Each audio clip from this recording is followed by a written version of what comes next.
अस्सलाम वालेकुम रहमतुल्लाहि व बरकातुहू। उम्मीद करती हूँ आप सब लोग खैरियत से होंगे और ईमान की बेहतरीन हालतों में होंगे।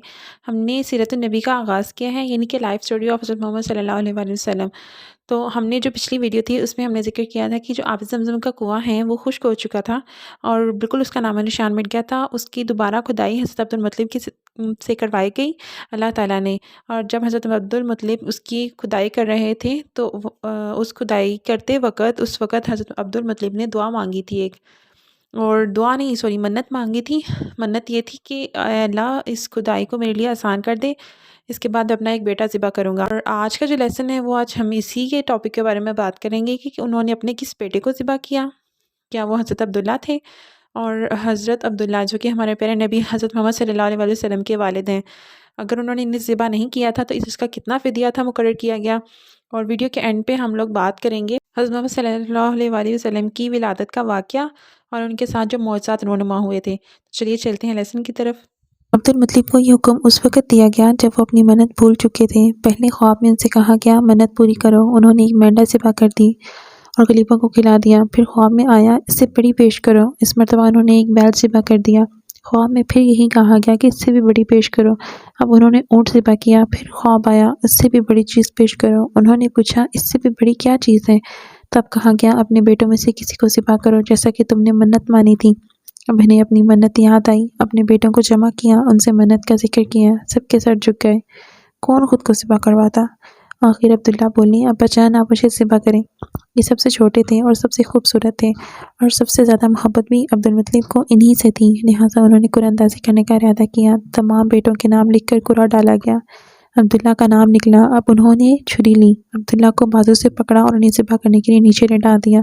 जो ही बाप ने बेटे को लिटाया, अब्बास से ज़ब्त न हो सका, फ़ौरन आगे बढ़े और भाई को खींच लिया।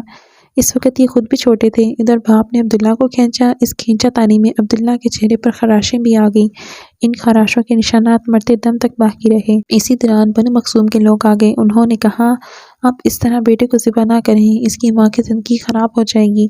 अपने रब को राज़ी करने के लिए बेटे का फ़िदिया दे दें। अब सवाल ये था कि फ़िदिया क्या दिया जाए। इसकी तरकीब ये बताएगी कि कागज़ के एक टुकड़े पर 10 ऊँट लिखे जाएँ और दूसरे पर अब्दुल्ला का नाम लिखा जाए। अगर 10 ऊँट वाली पर्ची निकले तो 10 ऊँट कुर्बान कर दिए जाएँ। अगर अब्दुल्ला वाली पर्ची निकले तो 10 ऊँट का इजाफ़ा कर दिया जाए। फिर 20 ऊँट वाली पर्ची और अब्दुल्ला वाली पर्ची डाली जाए। अब अगर 20 ऊँट वाली पर्ची निकले तो 20 ऊँट कुर्बान कर दिए जाएँ, वरना 10 ऊँट और बढ़ा दिए जाएँ। इस तरह 10-10 करके ऊँट बढ़ाते जाएँ। अब्दुल मुत्तलिब ने ऐसा ही किया। 10-10 ऊँट बढ़ाते चले गए। हर बार अब्दुल्ला का नाम निकलता चला गया, यहाँ तक कि ऊँटों की तादाद 100 तक पहुँच गई। तब कहीं जाकर ऊँटों वाली पर्ची निकली। इस तरह इनकी जान के बदले 100 ऊँट कुर्बान किए गए। अब्दुल मुत्तलिब को अब पूरा यकीन हो गया था कि अल्लाह ताला ने अब्दुल्ला के बदले 100 ऊँटों की कुर्बानी मंजूर कर ली है। उन्होंने काबे के पास 100 ऊँट कुर्बान किए और किसी को खाने से न रोका। सब इंसानों, जानवरों और परिंदों ने खाना खाया। इमाम ज़हरी कहते हैं अब्दुल मुत्तलिब पहले आदमी हैं जिन्होंने आदमी की जान की कीमत 100 ऊँट देने का तरीका शुरू किया। इससे पहले 10 ऊँट दिए जाते थे। इसके बाद ये तरीका सारे अरब में जारी हो गया। गोया कानून बन गया कि आदमी का फ़िदिया 100 ऊँट है। नबी करीम सल्लल्लाहु अलैहि वसल्लम के सामने जब ये ज़िक्र आया तो आपने इस फ़िदिये की तस्दीक फरमाई, यानी फरमाया कि ये दुरुस्त है। और इसी बुनियाद पर नबी पाक सल्लल्लाहु अलैहि वसल्लम फरमाते हैं मैं 2 ज़बीहों यानी हज़रत इस्माईल अलैहिस्सलाम और हज़रत अब्दुल्लाह की औलाद हूँ। हज़रत अब्दुल्लाह कुरैश में सबसे ज़्यादा हसीन थे और उनका चेहरा रोशन सितारे की मानित। अब उनकी शादी का वक्त आया। उनकी उम्र इस वक्त 18 साल थी। उनकी शादी हज़रत आमना वहब बिन अब्दुल मनाफ बिन ज़हरा की बेटी से तय की गई।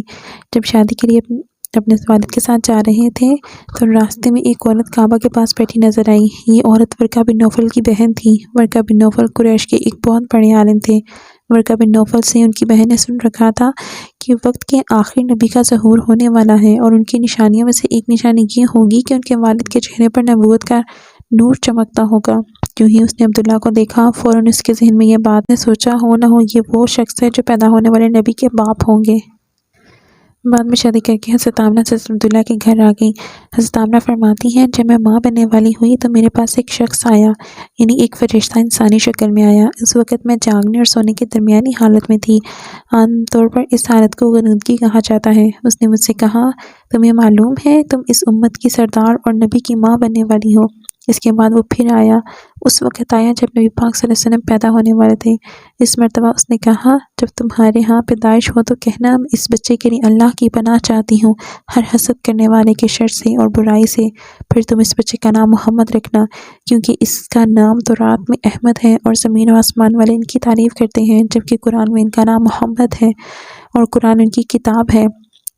ایک روایت کے مطابق فرشتے نے ان سے یہ کہا، تم وقت کے سردار کی ماں بننے والی ہو۔ اس بچے کی نشانی یہ ہوگی کہ اس کے ساتھ ایک نور ظاہر ہوگا جس سے ملک شام اور بصرہ کے محلات بھر جائیں گے۔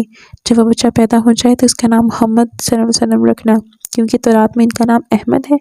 آسمان اور زمین والے ان کی تعریف کرتے ہیں، اور انجیل میں ان کا نام احمد ہے۔ آسمان اور زمین والے ان کی تعریف کرتے ہیں، اور قرآن میں ان کا نام محمد ہے صلی اللہ علیہ وسلم۔ امام ظہری فرماتے ہیں، حاکم نے یہ روایت بیان کی ہے کہ صحابہ کرام رضی اللہ عنہ حضور نبی پاک صلی اللہ علیہ وسلم سے عرض کیا، اے اللہ کے رسول، ہمیں اپنے بارے میں کچھ بتائیے۔ آپ صلی اللہ علیہ وسلم نے ارشاد فرمایا، میں اپنے باپ ابراہیم علیہ السلام کی دعا ہوں، اپنے بھائی عیسیٰ علیہ السلام کی بشارت ہوں، اور جب میں اپنی والدہ کے شکم میں آیا تو انہوں نے دیکھا، گویا ان سے ایک نور ظاہر ہوا جس سے ملک اور شام میں بصرہ کے محلات روشن ہو گئے۔ حضرت آمنہ نے حضرت حلیمہ سعدیہ سے فرمایا تھا، میرے اس بچے کی شان نرالی ہے، یہ جب میرے پیٹ میں تھا تو مجھے کوئی بوجھ اور تھکن محسوس نہیں ہوئی۔ حضرت عیسیٰ علیہ السلام وہ آخری پیغمبر ہیں جنہوں نے آپ صلی اللہ علیہ وسلم کی آمد کی خوشخبری سنائی۔ اس بشارت کا ذکر قرآن پاک میں سورہ صف میں اللہ تعالیٰ فرماتے ہیں، اور اسی طرح وہ وقت بھی قابل ذکر ہیں جبکہ عیسیٰ ابن مریم علیہ السلام نے فرمایا، اے بنی اسرائیل، میں تمہارے پاس اللہ کا بھیجا ہوا آیا ہوں کہ مجھ سے پہلے جو تورات آ چکی میں اس کی تصدیق کرنے والا ہوں، اور میرے بعد جو ایک رسول آنے والا ہے اس کا نام مبارک احمد ہوگا، میں اس کی بشارت دینے والا ہوں۔ اب چونکہ حضرت عیسیٰ علیہ السلام یہ بشارت سنا چکے تھے، اس لیے ہر دور کے لوگ آپ صلی اللہ علیہ وسلم کی آمد کا بے چینی سے انتظار کر رہے تھے۔ ادھر آپ کی پیدائش سے پہلے ہی حضرت عبداللہ انتقال۔ سابقہ کتب میں آپ کی نبوت کی ایک علامت یہ بھی بتائی گئی تھی کہ آپ کے والد کا انتقال آپ کی ولادت سے پہلے ہو جائے گا۔ حضرت عبداللہ ایک تجارتی قافلے کے ساتھ تجارت کے لیے گئے، اس دوران بیمار ہو گئے اور کمزور ہو کر واپس لوٹے۔ قافلہ مدینہ منورہ سے گزرا تو حضرت عبداللہ اپنے ننیال یعنی بنو نجار کے ہاں ٹھہرے۔ ان کی والدہ بنو نجار سے تھی، ایک ماہ تک بیمار رہے اور انتقال کر گئے اور انہیں یہیں دفن کر دیا گیا۔ تجارتی قافلہ جب حضرت عبداللہ کے بغیر مکہ پہنچا اور عبد المطلب کو پتہ چلا کہ ان کے بیٹے عبداللہ بیمار ہو گئے ہیں اور مدینہ منورہ میں اپنے ننیال میں ہیں، تو انہیں لانے کے لیے عبد المطلب نے اپنے بیٹے زبیر کو بھیجا۔ جب وہ وہاں پہنچے تو عبداللہ کا انتقال ہو چکا تھا، مطلب یہ کہ آپ صلی اللہ علیہ وسلم اس دنیا میں اپنے والد کی وفات کے چند ماہ بعد تشریف لائے۔ حضرت ابن عباس فرماتے ہیں کہ حضور پاک صلی اللہ علیہ وسلم جب اس دنیا میں تشریف لائے تو آپ کی انول نال کہتے ہیں جو بچے کے ساتھ خوراک کی نالی ہوتی ہے، اور آپ ختنہ شدہ تھے۔ عبد المطلب یہ دیکھ کر بہت حیران ہوئے اور خوش بھی، وہ کہا کرتے تھے، میرا بیٹا نرالی شان کا ہوگا۔ حضرت محمد صلی اللہ علیہ وسلم کی پیدائش سے پہلے مکہ کے لوگ خشک سالی اور قحط کا شکار تھے، لیکن جو ہی آپ کی دنیا میں تشریف لانے کا وقت آیا، بارشیں شروع ہوگی، خشک سالی دور ہوگی، درخت ہرے بھرے ہوگے اور پھلوں سے لد گئے اور زمین پر سبزہ ہی سبزہ نظر آنے لگا۔ پیدائش آپ اپنے ہاتھوں پر جھکے ہوئے تھے، سر آسمان کی طرف ایک تھا۔ ایک روایت کے مطابق گھٹنوں کے بل جھکے ہوئے تھے، مطلب یہ سمجھے کہ سجدے آپ کی مٹھی بند تھی اور شہادت کی انگلی اٹھی ہوئی تھی، جیسا کہ ہم نماز میں اٹھا۔ حضور پاک صلی اللہ علیہ وسلم فرماتے ہیں، جب میری والدہ نے مجھے جنم تو ان سے ایک نور نکلا، اس نور سے شام کے محلات چگمگا اٹھے۔ حضرت صلی اللہ علیہ وسلم کی ولادت پیر کے دن ہوئی، اس بات پر سب کا اتفاق ہے، لیکن ان جو تاریخ کی پیدائش ہے اس پر سب کا اتفاق نہیں ہے۔ کچھ لوگ کہتے ہیں 12 کو، کچھ کہتے ہیں 8 کو، کچھ کہتے ہیں 9 کو، لیکن مہینہ ربیع الاول کا ہی تھا اور دن پیر کا تھا، اور یہ بھی کہا جاتا ہے کہ آپ کو پیر کے دن ہی نبوت ملی۔ پیر کے روز ہی آپ نے مدینہ منورہ کی طرف ہجرت فرمائی، اور پیر کے روز ہی آپ صلی اللہ علیہ وسلم کی وفات۔ حضرت صلی اللہ علیہ وسلم عام الفیل میں پیدا ہوئے، یعنی ہاتھیوں والے سال میں۔ یہ تھا ہمارا آج کا لیسن۔ ہمارا نیکسٹ جو ٹاپک ہے وہ ابھی جاری ہے، مطلب حضرت محمد صلی اللہ علیہ وسلم کی ولادت کا سلسلہ ابھی جاری ہے، لیکن اس سے وہ ٹاپک ڈسکس کرنے سے پہلے ہم درمیان میں جو ایک عام الفیل کا ذکر آیا ہے، یعنی ہاتھیوں کا سال، اس سے ہاتھیوں کا سال کیوں کہا جاتا ہے اس کے بارے میں بات کریں گے، اور ابراہہ نے جو اٹیک کیا تھا خانہ کعبہ کے اوپر، اس کے بعد ابراہہ کا انجام کیا ہوا اس کے بارے میں بات کریں گے۔ اپنا خیال رکھیے گا، جزاک اللہ خیر۔ اور اگر ویڈیو اچھی لگے تو چینل کو سبسکرائب کر کے بیل آئیکن کو بھی پریس کر دیجیے گا۔